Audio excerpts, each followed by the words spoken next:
Hello students, कैसे हैं आप लोग। आज हम लोग आर्यभट्ट बैच में, जो कि मैंने पहले ही आपको इंट्रोडक्शन करा दिया है कि एक आर्यभट्ट है और एक रामानुजन बैच है। दो बैच मैंने अभी लॉन्च किया था। जो आर्यभट्ट बैच है क्लास नाइन्थ के लिए है, और रामानुजन बैच जो है क्लास टेन के लिए। ठीक है। तो आज हम लोग क्लास नाइन्थ का फर्स्ट चैप्टर जो जिसका नाम है आ, गणित मंजरी, यानी कि जो हमारे नई वाली बुक आई है उसका बुक का नाम हम लोग का पता है क्या है। इस बार नाम आया है कि गणित मंजरी। इसको मैथ्स भी कहते हैं, लेकिन नाम इस बार एनसीईआरटी क्या किया है कि बुक को पूरी तरह से चेंज कर दिया है। ठीक है। तो बुक चेंज होने के बाद थोड़ी बच्चों को प्रॉब्लम हो रही है कि हम क्वेश्चन कैसे सॉल्व करें। और मेन पॉइंट ये है कि पीछे इसका आंसर भी नहीं दिया हुआ है, बैक साइड में जो देता है हर बुक में। और ये बुक ऐसी बदली हुई है कि इसमें ज़्यादातर थ्योरेटिकल क्वेश्चन है।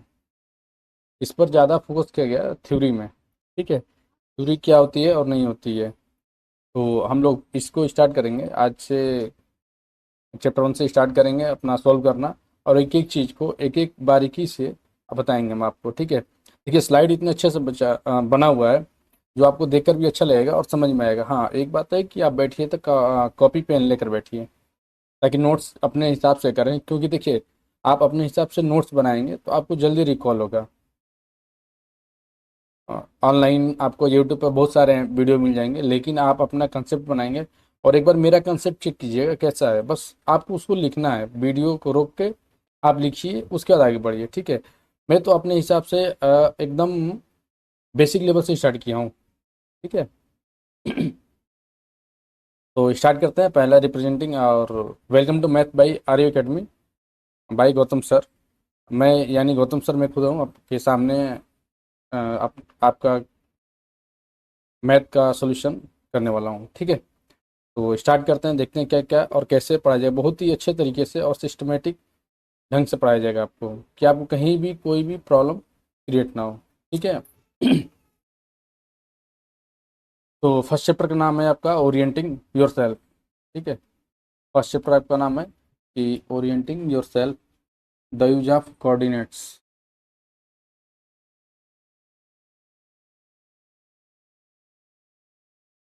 अब इसमें देखिए, देखना ये चीज़ें क्या क्या हम लोग को कवर करना है। ठीक है। व्हाट इज ये आपको दिख रहा है जो पहला हमारा पॉइंट है, इसमें लिखा है कि चैप्टर इंट्रोडक्शन।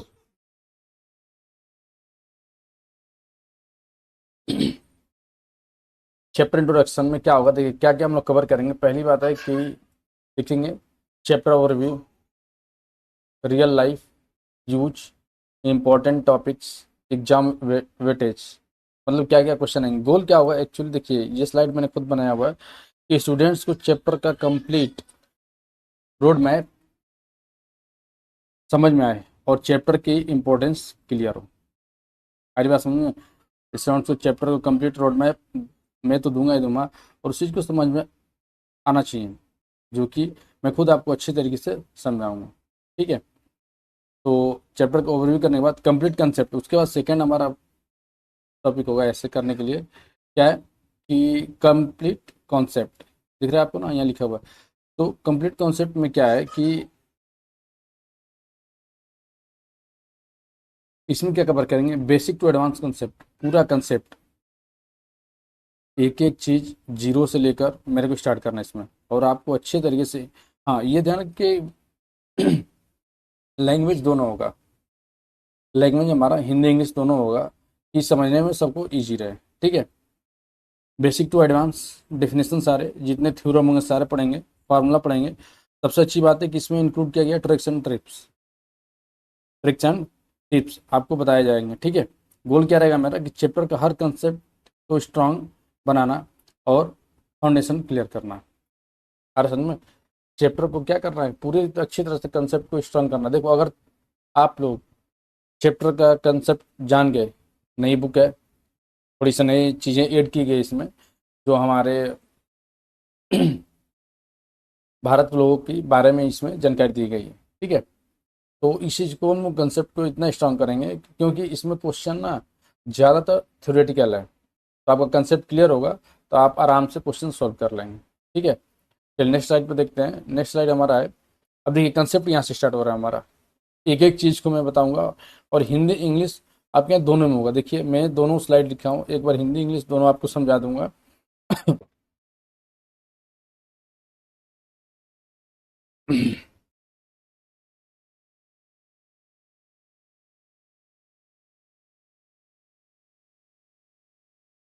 चलिए बच्चा पढ़ते हैं हम लोग। पहला कंसेप्ट हमारा, देखिए इसमें क्या है, थ्योरेटिकल जो चीज़ था वो देखिए क्या था पहले, इसमें अच्छे से देखिए जो चीज़ मैं आपको दिखा रहा हूँ वो समझिएगा।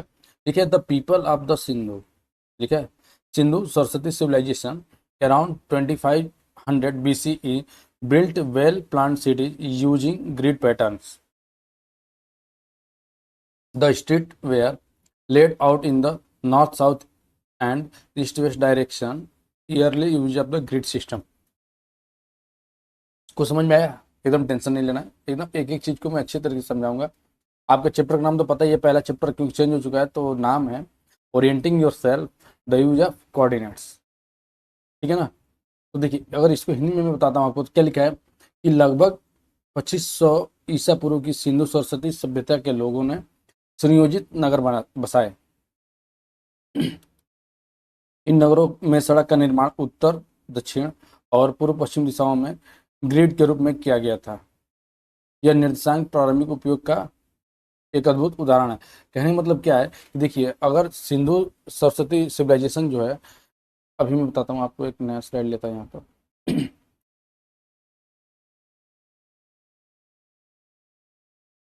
इसमें क्या हुआ था, जैसे कि कोई भी सड़क बना है तो सड़क एक इस साइड से बना है फिर इधर से बना है। ठीक है, तो ये सिस्टमेटिक बना हुआ था कि कितने डिस्टेंस इनके बीच होगा और कितना डिस्टेंस इसके बीच में होगा। ठीक है, और इधर घर बने थे ऐसे ऐसे आपके। ठीक है, तो वहां से स्टार्ट हुआ था हमारा क्या चीज कि कैसे हमारा नगर का जो सड़क है बनेगा और उसके अगल बगल में आपको घर बनेंगे। ठीक है, जिसे इमेज में देखिए, यहाँ पे देखिए ये पूरी ये सड़क है, ये और ये दिख रहा है आपको, मैं कलर कर रहा हूँ, ये पूरी तरह से सड़क है और देखिए एक फर्स्ट सेकेंड थर्ड ऐसे ही आपका घर बना हुआ है इधर। अब देखिए एक बार ध्यान देंगे तो ये से रोड भी बना है इधर से, दिख रहा है। तो यही था कि 2500 BC के नियर अबाउट ये से प्लानिंग बनी हुई थी। इसी से हमको क्या मिला था, यहाँ से कोऑर्डिनेट ज्योमेट्री का नॉलेज मिला था यहाँ से। पहला कंसेप्ट क्लियर। सेकंड कंसेप्ट में आप देखिए बुद्धियान की बात की गई है। देखिए इसमें बुक में यही है कि हमारे जो भारतीय मैथमेटिशियन है उनका सबका नाम इसमें इंक्लूड किया गया। ठीक है, जो बुद्धियान थे उन्होंने क्या लिखा था, Baudhayana in his sutra around 800 BC used geometry and the direction. इन्होंने ज्योमेट्री और डायरेक्शन का यूज करना बताया था। His work led important foundation for the development of the coordinate geometry, यानी कोऑर्डिनेट ज्योमेट्री को और डेवलप करने के लिए उस पर बहुत सारे उन्होंने इंपॉर्टेंट काम किए थे वहां पर। ज्योमेट्री विद द डायरेक्शन, ठीक है, उन्होंने ज्योमेट्री क्या दिया था, डायरेक्शन दिया था। जैसे देखिए यहाँ पर हम बताए कि महान गणितज्ञ बुद्धियान ने शुल्ब सूत्र लगभग 800 ईसा पूर्व में ज्यामिति और दिशाओं का उपयोग किया। उनके कार्य ने निर्देशांक ज्यामिति की आधारशिला रखने में महत्वपूर्ण योगदान दिया था।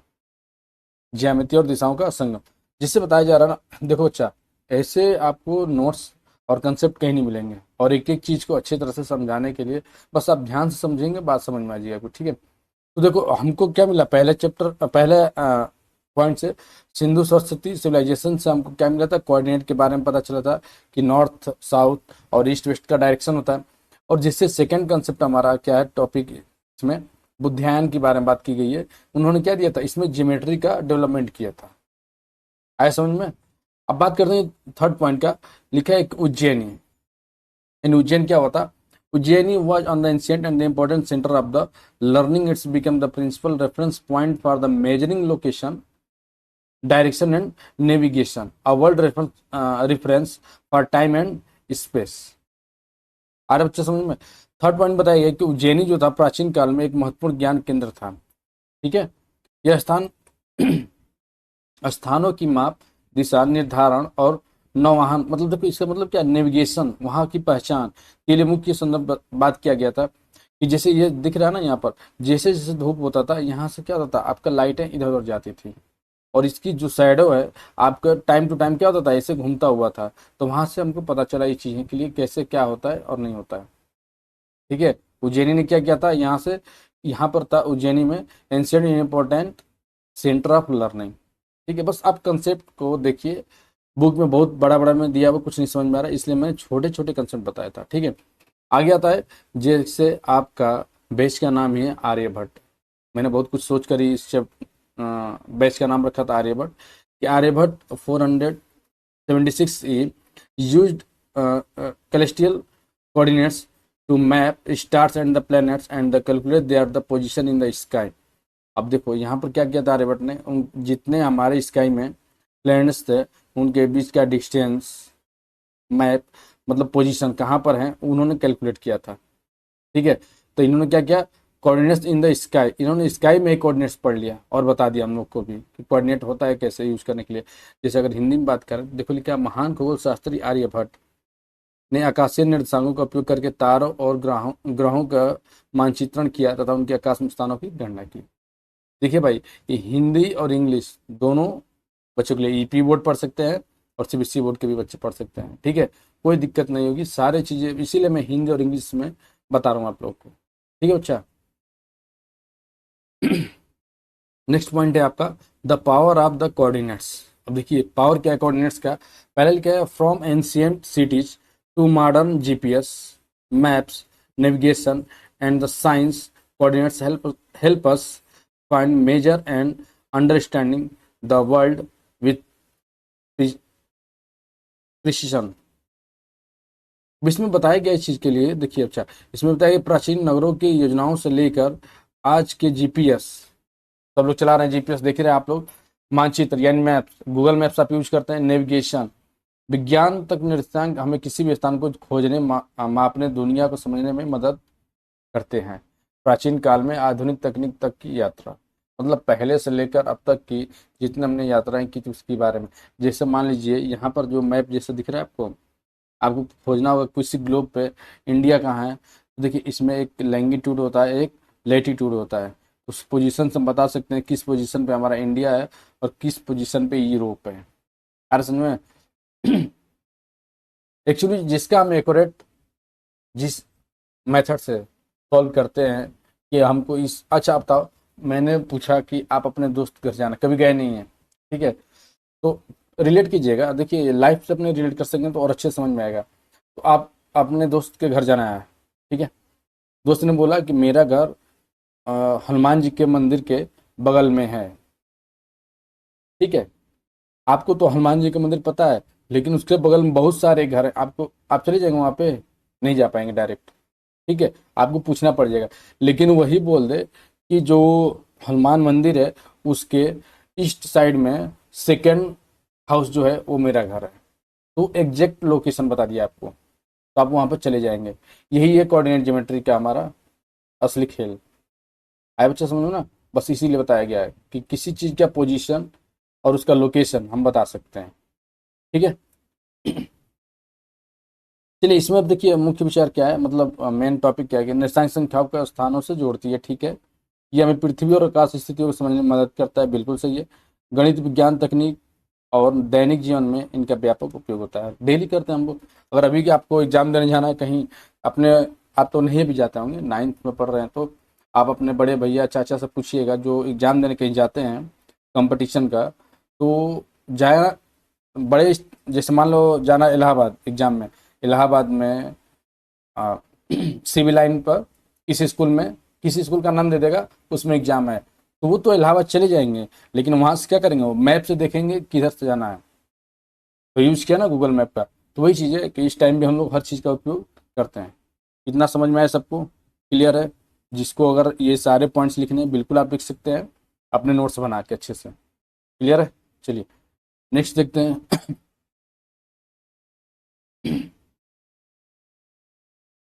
अब बात करते हैं हम लोग कि निर्देशांक ज्यामिति यानी कोऑर्डिनेट ज्योमेट्री का डेवलपमेंट और इम्पोर्टेंट क्या था। आ रहा समझ में? तो देखिए पहला इसमें पॉइंट है Brahmagupta, zero and negative numbers. Brahmagupta introduced zero and the negative numbers. These ideas becomes very important in the Cartesian plane.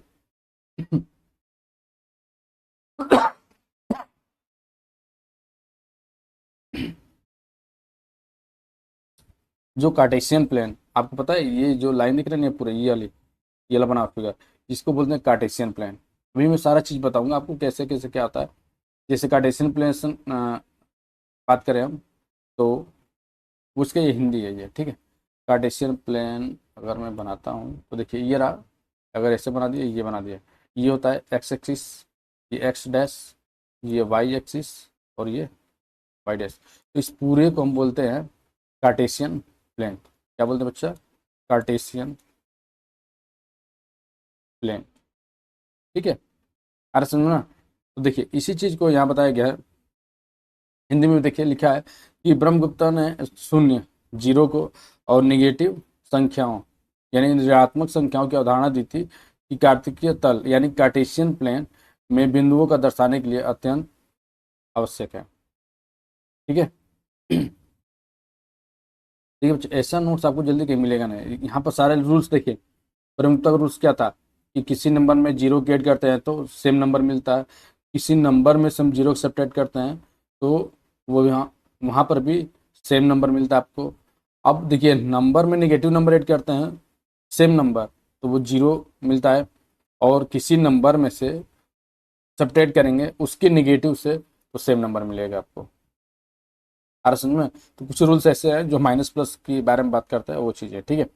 Next point है, पहला पॉइंट आप देखिए। सेकंड पॉइंट है spread of Indian mathematical knowledge. India, Arab scholars, Europe, देख रहे हैं ना कैसे बढ़ा हुआ हमारा। ठीक है, Indian mathematics knowledge spread to Arab scholars through the text. It later reached Europe and the influenced mathematics across the world. इसके बाद समझ में क्या हो रहा है?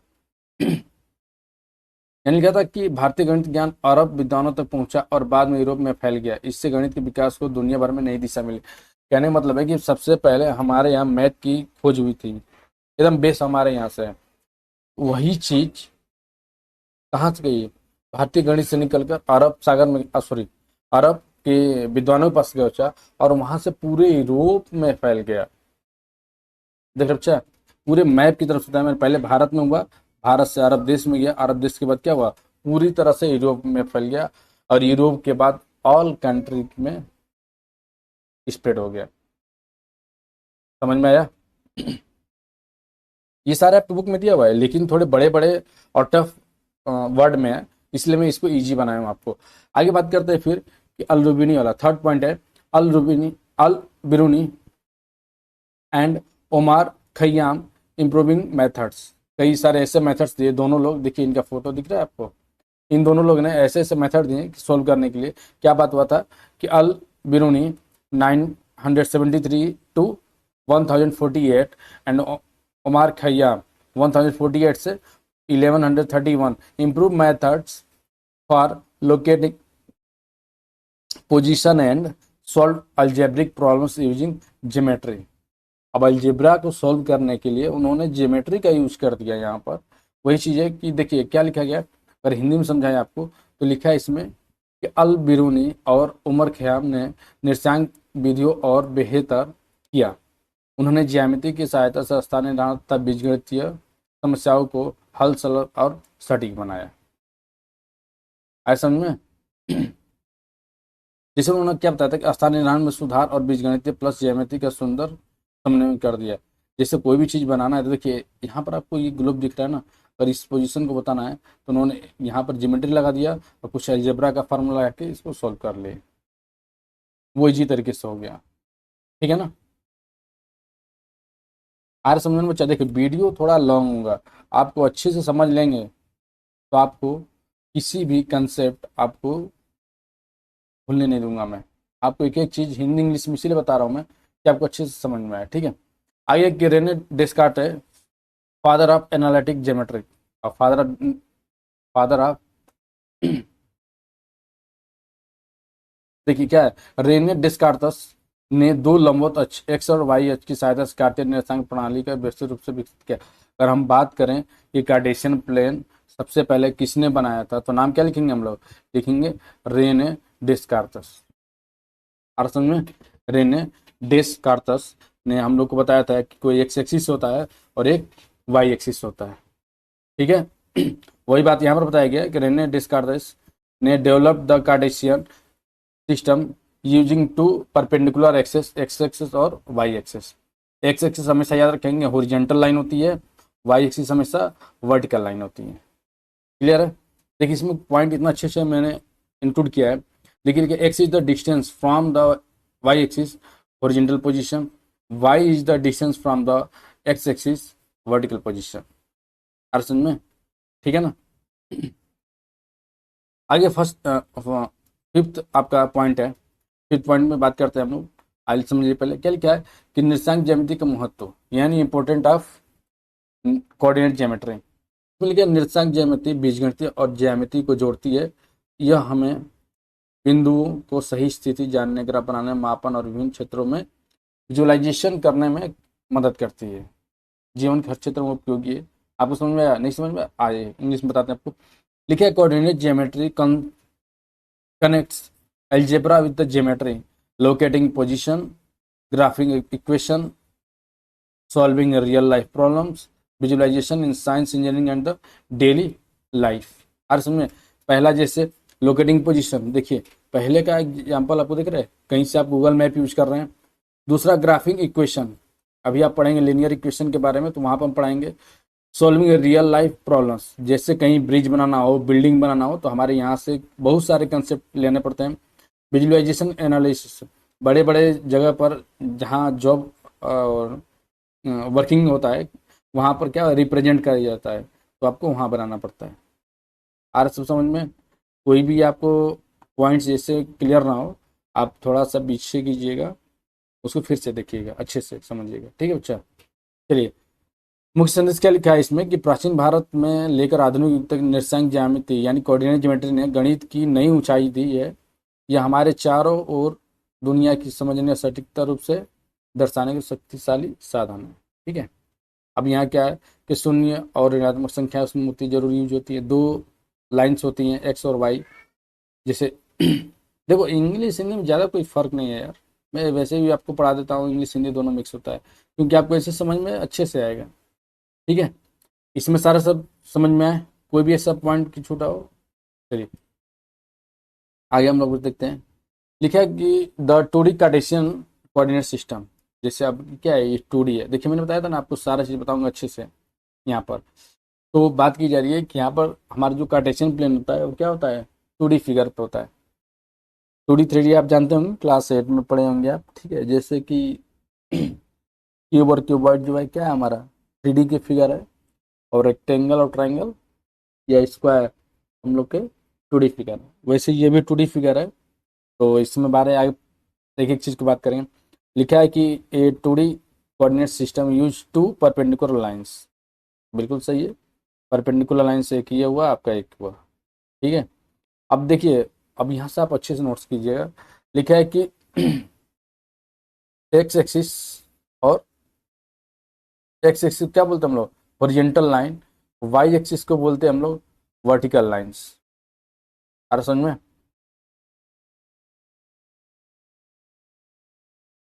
अरे ठीक है, क्या लिखा है, एक्स एक्सिस को हम लोग समझते हैं क्या चीज़, हॉरिजॉन्टल लाइन, और वाई एक्सिस को हम लोग समझते हैं वर्टिकल लाइन, ठीक है।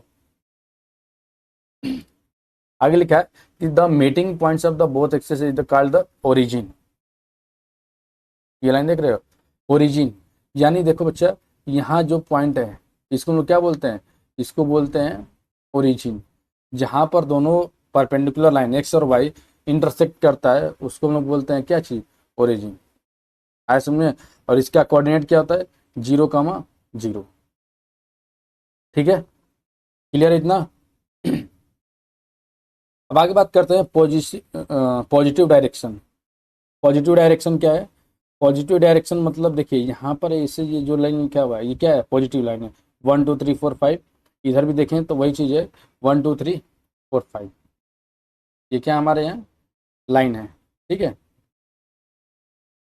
आगे बात करते हैं, upward on Y axis positive है, अगर ऊपर जाते हैं तब भी क्या होगा हमारा, वाई एक्सिस पे पॉजिटिव आएगा।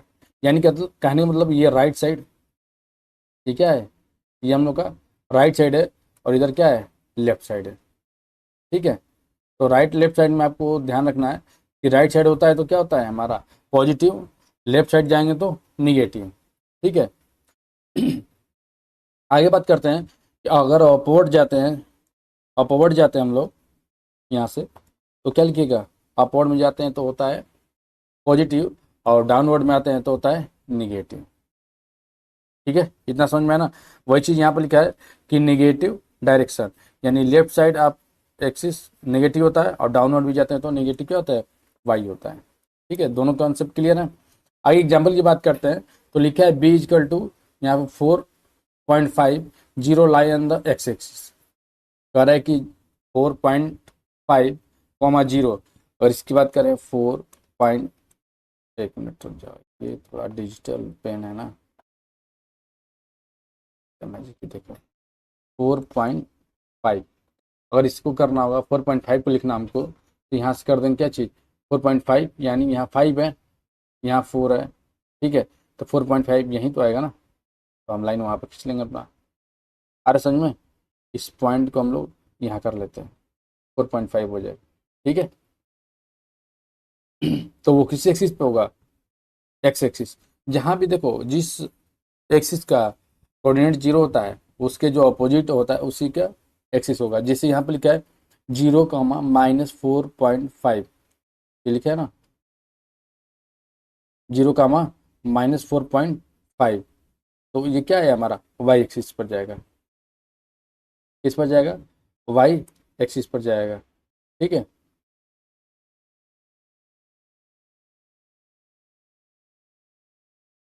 क्लियर है।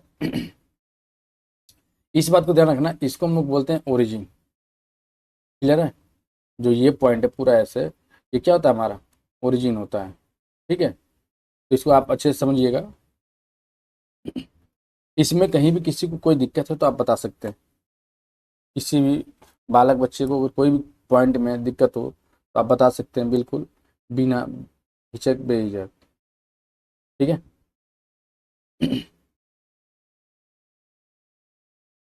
अब देखिए बात की जा रही है यहाँ पर क्या चीज़, कि फर्स्ट क्वाड्रेंट, ये कौन सा क्वाड्रेंट है, फर्स्ट क्वाड्रेंट, ये कौन सा क्वाड्रेंट है, सेकेंड क्वाड्रेंट, यहाँ पर आपका हो गया थर्ड क्वाड्रेंट, और यहाँ पर हो गया फोर्थ क्वाड्रेंट। पहले आप अब इसमें देखिए आपको ध्यान कैसे रखना है कि फर्स्ट क्वाड्रेंट में पूछे कोऑर्डिनेट का साइन क्या होता है, तो देखना है। देखिए कभी भी लिखेंगे ना आप, तो आप पहले लिखेंगे कभी भी तो होगा एक्स कामा वाई, ब्रैकेट में हमेशा पहले एक्स होता है, बाद में वाई होता है, यानी एक्स का कोऑर्डिनेट और वाई का कोऑर्डिनेट। तो यहाँ चेक करेंगे हम लोग कि एक्स का कोऑर्डिनेट क्या है, इधर ये लाइन कौन सी है, पॉजिटिव, तो प्लस, हर समझ में, वाई अपवर्ड जा रहा है तो इसका क्या होगा, ये भी प्लस, यानी पहले कोऑर्डिनेट में जो भी साइन आएगा वो क्या आएगा आपका, प्लस प्लस। ये अब सारे जितने मैंने पॉइंट्स बना के लिखा है आप अपने कॉपी पे पूरी अच्छी तरह से लिखेंगे, ठीक है। ये मैं जो समझा रहा हूँ उसको ध्यान से देखिए, बाद में लिखिएगा, पहले समझिए इसको, ठीक है। थोड़ी गले में प्रॉब्लम है बस, और कुछ है नहीं। आगे बात करते हैं, सेकेंड क्वाड्रेंट की बात करते हैं। देखिए सेकेंड में एक्स एक्सिस का कौन सा साइन होगा, निगेटिव, देखिए लेफ्ट साइड, तो माइनस, और वाई एक्सिस पे क्या है, पॉजिटिव यानी प्लस। तो सेकेंड क्वाड्रेंट में आपका साइन होगा माइनस और प्लस, ठीक है। अच्छा थर्ड की बात करते हैं, तो एक से माइनस और वाई है नीचे माइनस, यानी थर्ड में दोनों माइनस माइनस, ठीक है बच्चा। आगे फिर चेक करते हैं हम लोग, तो एक्स पे क्या है, पॉजिटिव यानी प्लस, और वाई पे क्या है, नेगेटिव यानी माइनस, तो प्लस और माइनस। इसमें किसी भी प्रॉब्लम आएगा किसी भी पॉइंट में आप बिल्कुल बता सकते हैं, कमेंट कर सकते हैं, तो मैं आपको बिल्कुल अच्छी तरह से समझा दूँगा उस चीज़, ठीक है। तो आप सारे कंसेप्ट को क्लियर हो गया यहाँ से, नेक्स्ट पे चलते हैं हम लोग। वही चीज़ हिंदी में लिखा हुआ है, जिसको हिंदी में चाहिए भाई आप लिख सकते हैं हिंदी में भी, ठीक है। ईपी बोर्ड वाले बच्चे ध्यान दे रहे हो, आपके लिए भी सही है। ये नहीं सोचिए कि सर बस इंग्लिश पढ़ा रहे, ईपी बोर्ड वाले सेम काम वही है, ठीक है। आप बिल्कुल पढ़ सकते हैं यहाँ से, हिंदी इंग्लिश दोनों में पढ़ाता हूँ मैं, सारा चीज़ हो ही रहेगा, इसमें आप बस हिंदी में लिख लीजिएगा, ठीक है।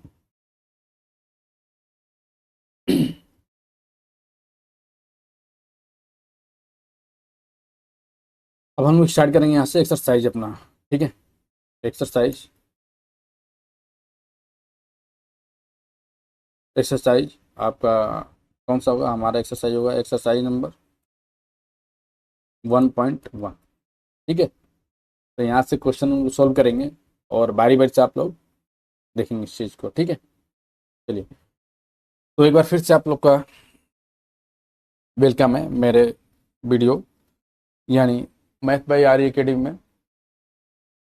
जो कि ये चैनल आप लोग के ही बना हुआ है, आपके लिए ही बना हुआ है। बस मैं थोड़ा सा इस पर अपना एफर्ट लगा रहा हूँ आपके लिए, कि जो कि आप अच्छे से अपने पढ़ाई में ध्यान दे दें, अच्छे से नंबर पा सकते हैं, ठीक है।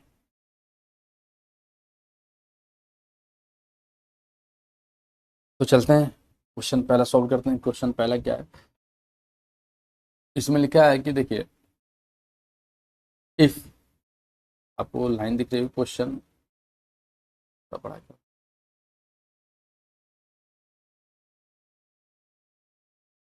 ठीक है, समझ में आ रहा है। तो इसमें लाइन हो जाएगा यहाँ से कि if D1 R1 represent the doors to Rian's room, how far is the door from the left wall of the room, how far is the door from the x-axis। कुछ नहीं है, क्वेश्चन बस बड़ा दिख रहा है आपको, इसमें कुछ नहीं है, आप इतना डरने की कोई बात नहीं। देखिए जो इसमें लिखा हुआ है ना, पूरी पूरा, if D1 R1 represents the door the Riyan's room, how far the is the door from the left wall of the room. एक नेक्स्ट क्वेश्चन इसी में कि how far is the door from the X axis. कुछ नहीं बात हुई, इसमें कुछ क्वेश्चन नहीं बेटा, बस आपको क्वेश्चन इतना बड़ा लिखा डराने के लिए, इसमें कुछ नहीं है। पहले हम क्या करेंगे, देखिए क्वेश्चन मैंने इसीलिए जल्दी से थोड़ा सा लिख दिया है कि आपको समझने में इजी रहेगा। पहले हम लिखेंगे फ्रॉम द फिगर, क्या हो रहा है D1 में बात कर रहे हैं, D1 को रिप्रेजेंट करना है, रियांस रूम का बारे में बात कर रहा है, ठीक है। तो यहाँ से क्या लिख सकते हैं, पहला आंसर इसमें लिखेंगे कि the door rooms lie on the X axis. जो डोर है रूम का, वो किस पर, किस एक्सिस पे है, वाई एक्सिस पे, सॉरी एक्स एक्सिस पे। D1 की बात कर रहे हैं, D1 देखिए यहाँ पर है हमारा, दिख रहा है बच्चा, जो D1 है यहाँ पर है, दिख रहा है D1, ये जो D1 है आपके किस एक्सिस पे है, एक्स एक्सिस पे बात कर रहा है। R1 कहाँ पर है आपका, तो R1 चेक करते हैं हम लोग, R1 भी किस पर है, एक्स एक्सिस पे है, R1 भी एक्स एक्सिस पे है, ठीक है। तो इसमें पूछा है कि क्या लिखा है कि द रूम की बात कर रहा है, तो इसमें आंसर क्या लिख सकते हैं हम लोग कि D1 का रिप्रेजेंट, तो D1 का रिप्रेजेंट करें तो कितना होगा। अब देखो D1 कहाँ गया बच्चा, D1 यहाँ से यहाँ तक चलेंगे, देखो जीरो से स्टार्ट करेंगे, D1 यहाँ से यहाँ तक है, तो एक्स पे कितना हम लिखेंगे यहाँ पर, अगर एक्स की बात कर रहे हैं तो एक्स इजकल टू यहाँ पर लिखेंगे 8, बिल्कुल, और वाई, वाई कितना है 0, तो आंसर क्या होगा आपका D1 इजकल टू 8, 0। क्लियर है, कोई भी दिक्कत यहाँ से। अरे बच्चे बताओ, कोई प्रॉब्लम है, चलिए ठीक है। देखिए पहला क्वेश्चन में पूछा था ना कि how far is the door from the left wall Y axis, पूछ रहा है ना कि वाई एक्सिस से डोर की डिस्टेंस कितनी होगी। अरे भैया देखो डिस्टेंस कितना होगा, अगर डोर से पूछिएगा डिस्टेंस फ्रॉम एक्स एक्सिस, तो आंसर क्या होगा हमारा 0। अरे 0 ही तो होगा ना, अरे समझ में, एक्स एक्सिस की बात कर रहा है, यानी distance from x axis, axis यही है, यहाँ से पूछ रहा है कि उसका डिस्टेंस कितना होगा, तो लिखेंगे 0, और distance from Y axis, Y axis से कितना होगा 8 होगा, ये वाई है, वाई से कितना हो गया 8 पूरा हो गया हमारा। तो आंसर देखिए सबका लिखा हुआ है कि वाई एक्सिस से 8 है और एक्स एक्सिस से 0 है। आ रहा समझो, चलो R1 की बात कर रहा है तो R1 का रिप्रेजेंट करेंगे, तो R1 यहाँ पर है हमारा, R1 के पहले से खुद ही रिप्रेजेंट करके दिया, बस आपको लिख देना है 11.5, 0। पहला क्वेश्चन का आंसर कंप्लीट। सोल्यूशन में कुछ नहीं था, बस आपको फिगर देखना है, आंसर देना है। ठीक है, इसी प्रकार का क्वेश्चन अगर होता है तो आप बिल्कुल कमेंट कर सकते हैं कि सर ये समझ में नहीं है, इस पॉइंट पे फिर से, तो बिल्कुल मैं उसके लिए एक क्वेश्चन के लिए प्रॉपर आपका वीडियो बना दूंगा। मैं चाहता हूँ कि एक भी कमी या कोई भी बच्चे का डाउट रह जाए। ठीक है, चलिए नेक्स्ट स्लाइड पे चलते हैं हम लोग। तो नेक्स्ट स्लाइड पर हम लोग चलेंगे यहाँ से। तो क्वेश्चन नंबर सेकेंड, क्योंकि इतना बस क्वेश्चन बड़ा बड़ा देखने में, क्वेश्चन नंबर सेकेंड इतना ईजी क्या लिखा है। अगर इसको हम बड़ा कर देते हैं, एक मिनट रुकिए, हम बड़ा करते हैं यहाँ से।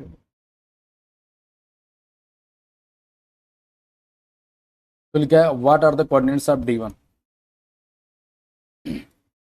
D1 का कोऑर्डिनेट्स पूछ रहा है, तो D1 यही तो है ना, एक्स एक्सिस पे कितना है 8, वाई एक्सिस पे, एकदम इजी क्वेश्चन, आंसर हो गया आपका। बस आप लिखना चाहे तो लिख सकते हैं, दो कोऑर्डिनेट्स ऑफ द, एक मिनट रुकिए यार, लाइन किधर जा रही है।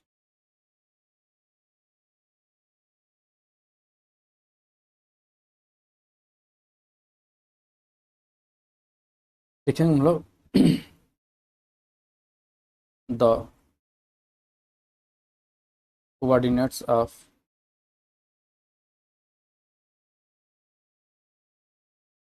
थोड़ी राइटिंग का ध्यान रखेंगे बस। तो कोऑर्डिनेट्स ऑफ T1, ठीक है, आर कितना हो जाएगा, लेकिन वहाँ लिख दीजिए 8, 0, आंसर हो गया आपका। बस और कुछ नहीं लिखना है इसमें, बिल्कुल अच्छी तरह से डिटेल्स में बता रहे हैं हम आपको। ठीक है, चलिए नेक्स्ट क्वेश्चन इसका देखते हैं। Question number third, question number third लिखा है कि if R1 is the point 11.5, 0, बिल्कुल सही है, यहाँ पर लिखा हुआ है। How wide is the door, पूछ रहा है डोर की चौड़ाई कितनी होगी। क्या पूछ रहा है, डोर की wide, how wide is the door.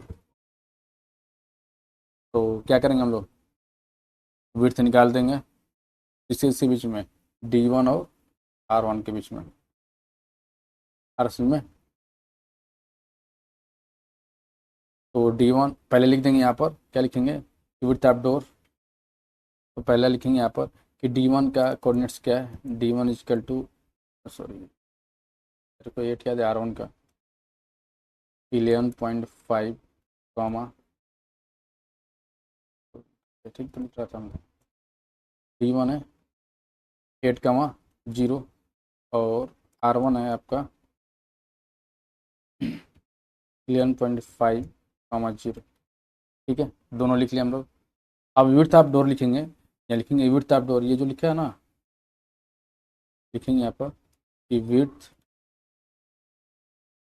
Of door equal, क्या लिखेंगे, दोनों बीच का डिस्टेंस लिखेंगे, डिस्टेंस बिटवीन D1 और R1, डिस्टेंस बिटवीन, आप पूरा लिख लीजिए यहाँ पर, लिख दीजिए distance between D1 and R1, दोनों बीच की डिस्टेंस। तो कितना हो जाएगा, यहाँ से लिख देंगे R1 कितना है 11.5 माइनस R1 एक्स पे कितना है 8। तो आपका आंसर यहाँ से कितना निकल कर आएगा 3.5। आंसर यहाँ लिख देंगे 3.5 यूनिट्स। विड्थ ऑफ डोर कितना आ गया 3.5 यूनिट्स। ऐसे में कुछ नहीं, बस फिगर में देखना है आपको, देखकर आंसर चेक कर देके बता देना आपको। ठीक है, एनी डाउट। अब इसमें फिर आगे क्वेश्चन है, ठीक है, is the comfortable for wheel chair entry. ठीक है ना, यहाँ क्वेश्चन थोड़ा होगा कि डू यू थिंक करके होगा, थोड़ा सा क्वेश्चन इसमें मिसमैच कर रहा है। ठीक है, तो मैं आपको पढ़ के बता दो, is the comfortable for the wheel chair entry, क्या इतने जगह में आपका व्हील चेयर चला जाएगा, ये पूछ रहा है। अगर मान लो इसको हम फीट में मानते हैं, फीट, ठीक है, अगर इसको हम इंच में कन्वर्ट करते हैं तो आई थिंक ये नियर अबाउट आएगा 42 इंच। ठीक है, इतना इंच आएगा। और एक कंफर्टेबल रूम के लिए बहुत बढ़िया आपका डोर की लंबाई चौड़ाई है। जैसे कहने का मतलब आप अपने घर में देखिएगा, देखिए इसमें कुछ पढ़ने लायक है नहीं। आपको घर में देखिएगा, आपकी जो दरवाजे हैं 3x5 3x6 की होती हैं। 3 आपकी चौड़ाई होगी यानी विड्थ होता है, और हाइट 5.5 हो सकता है या 6 हो सकता है, ठीक है। तो मैक्सिमम 3.5 है, तो पूरी तरह से आंसर आप लिख सकते हैं yes, this is the comfortable for a room door. Room door के लिए क्या है, पूरी तरह से कंफर्टेबल है, ठीक है। इसके बाद आया क्वेश्चन है, थोड़ा क्वेश्चन मिसमैच कर रहा है, मैं पढ़ के बता रहा हूँ। लिखा है if a person in a wheelchair wants to the entry the room, will see and he be the able to do easily. मेरे भाई बताओ, पूछ रहा है कि कोई व्हील चेयर पे है और उस रूम में एंट्री करना चाहता है, यानी यहाँ से एंट्री करना चाहता है इधर से, तो एंट्री नहीं कर लेगा? अरे भाई साहब, जो व्हील चेयर का जो विड्थ होता है ना, स्टैंडर्ड माना गया है, वो नियर अबाउट 36 इंच का होता है। जो व्हील चेयर होता है ना, यहाँ पे लिखा है ना व्हील चेयर, देखिए यहाँ लिखा है यस इट्स द कंफर्टेबल, ठीक है। व्हील चेयर की बात कर रहा है, तो व्हील चेयर की 36, हम मान लेते हैं स्टैंडर्ड है पूरे 36 है, लेकिन हमारी दरवाजे की विड्थ कितनी है, 42 इंच। तो क्या नहीं चला जाएगा? बिल्कुल। तो लिख देंगे wheel chair can entry easily, आराम से चला जाएगा। अब बताओ, इसमें पहला हमको बताना था कि दरवाजे की चौड़ाई कितनी है, तो हमने बता दिए 3.5 फीट या 42 इंच। फिर पूछ रहा था कि क्या ये दरवाज़ा जो है कंफर्टेबल है, यानी डोर जो है इस रूम के लिए कंफर्टेबल है, बिल्कुल कंफर्टेबल है, ठीक है। तीसरा इसमें पूछा था कि क्या कोई व्हील चेयर पर बैठा है वो रूम में एंट्री कर सकता है, बिल्कुल एंट्री कर सकता है, क्योंकि हमको पहले से ही पता है कि जो व्हील चेयर का स्टैंडर्ड होता है विड्थ का 30 से 36 होता है। मैं मैक्सिमम भी मानता हूँ 36 इंच, तब भी क्या होगा, हमारे दरवाजे की चौड़ाई कितनी है, यानी विड्थ कितनी है, 42 है, तो आराम से इजीली से हो जाएगा। क्लियर बच्चा? ठीक है। चलिए क्वेश्चन नंबर नेक्स्ट जब देखते हैं, क्वेश्चन नेक्स्ट क्या हमारे पास है। क्वेश्चन नेक्स्ट लिखा है फोर्थ वाला, एक मिनट थोड़ा बड़ा कर लिया जाए।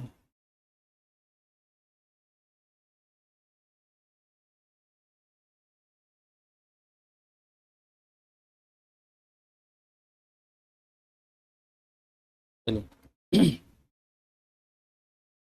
लिखा है if B1 0,1.5 and B2 equal to 0.0,4। B1 की बात कर रहा है, पहले B1 देखते हैं कहाँ है, ये रहा B1, और B2 कहाँ है, B2 हमारा 0.4 यानी यहाँ आ रहा। पहले जो चीज़ है वो देखेंगे हम लोग, ठीक है। आगे फिर बात किया रिप्रेजेंट द बाथरूम डोर। अच्छा, ये बाथरूम डोर को रिप्रेजेंट कर रहा है यहाँ से यहाँ तक, ठीक है। ये जो यहाँ से यहाँ तक है, ये क्या है, बाथरूम का डोर है, ठीक है। Is the bathroom door narrow और वाइडर। पूछ रहा है क्या ये जो दरवाजा है बाथरूम का एकदम पतला है कि चौड़ा है, बस नहीं बताना है, ठीक है। तो यहाँ लिखते हैं हम लोग चेक करने के लिए, सब चीज़ बता रहे हैं आपको। जैसे लिखेंगे पहले B1 का कोऑर्डिनेट लिख देंगे 0,1.5, B2 इजकल टू लिख देंगे 0,4, ठीक है लिख लिए। अब विड्थ देखना है तो क्या करेंगे, सब्ट्रैक्ट करेंगे, इसको लिखेंगे कि width of width of bathroom door equal B2 minus B1। तो सेपरेट करेंगे क्या चीज़, 1.5, सॉरी B2 हमारा है 4 माइनस 1.5, सेपरेट करेंगे तो कितना हो जाएगा, यहाँ से आपका आंसर रहेगा 3 पॉइंट, सॉरी 4,513 2.5, ठीक है। यह आ गया। और डिस्टेंस है, यूनिट की नहीं है तो हम लिख देंगे या यूनिट, ये सब थोड़ा ध्यान से लिखिएगा, ठीक है, यूनिट।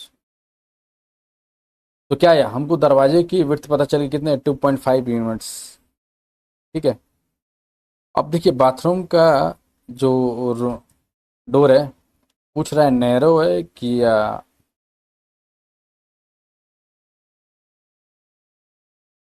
क्या है बताइए।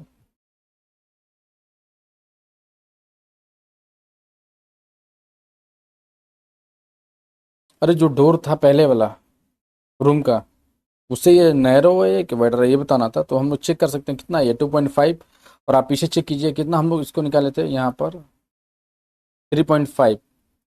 याद है जो मेन दरवाजा था। तो यहाँ क्या हो सकता है, यहाँ लिखेंगे 3.5 इज ग्रेटर देन 2.5।